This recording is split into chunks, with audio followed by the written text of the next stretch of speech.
ఓం శ్రీ గురుభ్యో నమః. హరి ఓం. శ్రీ మహాగణాధిపతయే నమః. శ్రీ మహాసరస్వత్యై నమః. హరి ఓం.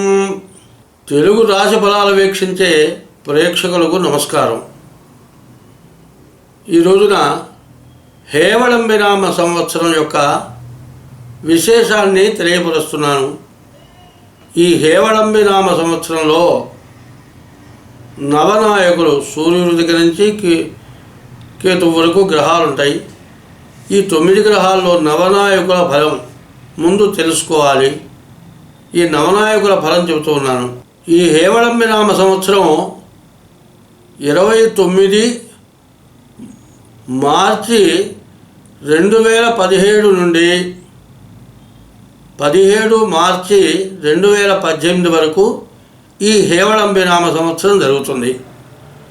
ఈ సంవత్సరం మొదలు నుండి సంవత్సరాంతం వరకు ఈ గ్రహాల యొక్క విశేషం చెప్పాలి. ఈ గ్రహాల్లో బుధుడికి 3 స్థానాలు, గురువుకి 3 స్థానాలు, చంద్రుడికి 1 స్థానం, రవికి 1 స్థానం. ఈ స్థానాలు లభించినాయి.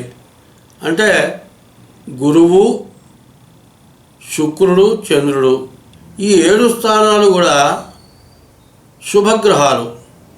ఈ శుభగ్రహాల యొక్క వీక్షణ బాగా ఈ సంవత్సరం ఉంటుంది. కాబట్టి రాజు బుధుడు అయినాడు. రాజు బుధుడు అవటం వల్ల బుధుడు బుద్ధి గలవాడు, వైశ్య జాతికి సంబంధించినటువంటి వాడు, ఎంతో యుక్తియుక్తంగా ఉండేటువంటి వాడు. కాబట్టి ఈ రాజు బుధుడు అయినాడు.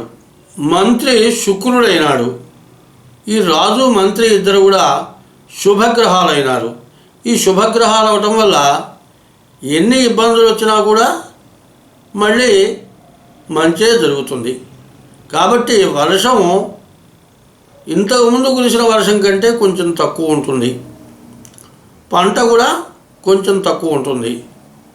మరి ఈ రాష్ట్రాల యొక్క మంత్రుల్లో అన్యోన్యత కొంచెం తక్కువ ఉంటుంది. కానీ ఎన్ని ఉన్నా కూడా చివరికి అంతా శుభప్రదంగా ఉంటుంది. ప్రజలందరికీ కూడా మేలు జరుగుతుంది. ఇది ఈ హేవళంబి నామ సంవత్సరంలో ఈ నవగ్రహాల యొక్క ఫలితం. వర్షం కొంచెం తక్కువైనా, పంట తక్కువైనా నష్టం అనేది తక్కువ ఉంటుంది. ఇదివరకు పంట ఎక్కువ ఉంది, వర్షం ఎక్కువ ఉంది, కానీ నష్టం కూడా ఎక్కువ ఉంది. కానీ వర్షం తక్కువ, పంట తక్కువ కొద్దిగా అయినా పండినంత వరకు పంట మనకు లభిస్తుంది. దేశం అంతా కూడా సుభిక్షంగా ఉంటుంది.